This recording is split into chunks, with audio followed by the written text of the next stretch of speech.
Things are running our RTX 5090. On the right, we have DLSS 4 enabled. On the left, it's a completely native experience. So this would be TAAU running at 100% resolution scale. So the game engine is actually rendering 4K frames.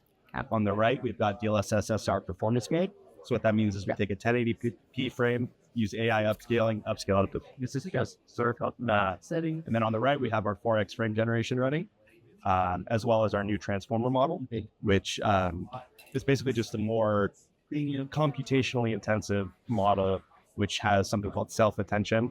So it kind of guides itself at what to look at in the image while reconstructing. So, and so with that, you get better image quality, better stability.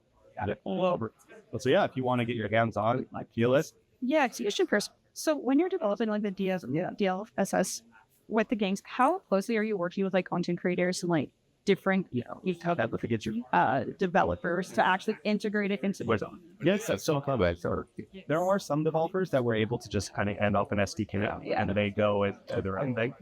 But for like a AAA title like this, we usually have DevRel engineers that are basically plugged in with the development team for the game.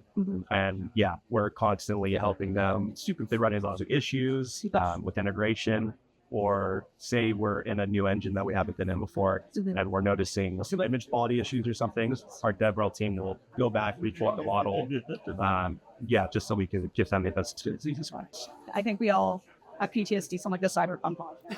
So how much is like tons of before pre-launch? Like, has there been any steps to kind of optimize before launch to kind of avoid patches like months and years after? Oh yeah. So especially Cyberpunk, we work really closely with CD Projekt Red. We have a good relationship with them, and so this is I personally have probably touched about 8 to 10 Cyberpunk builds with DLSS 4, and we keep iterating.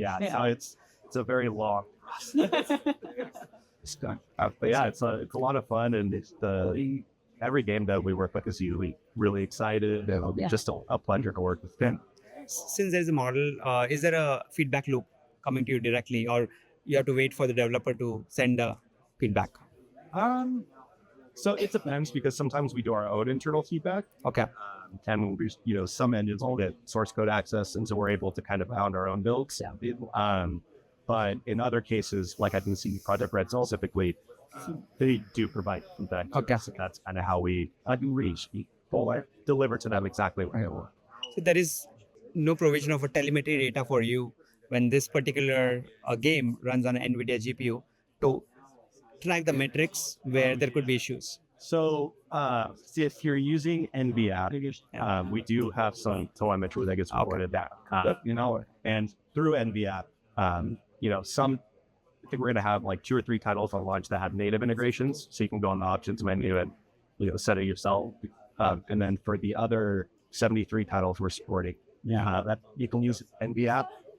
You select the title, you tell it what DLSS build to use, and overwrites the DLLs. And you just got it. So you can use that telemetry data to train the engine as well. Correct. Tight calls. Brilliant.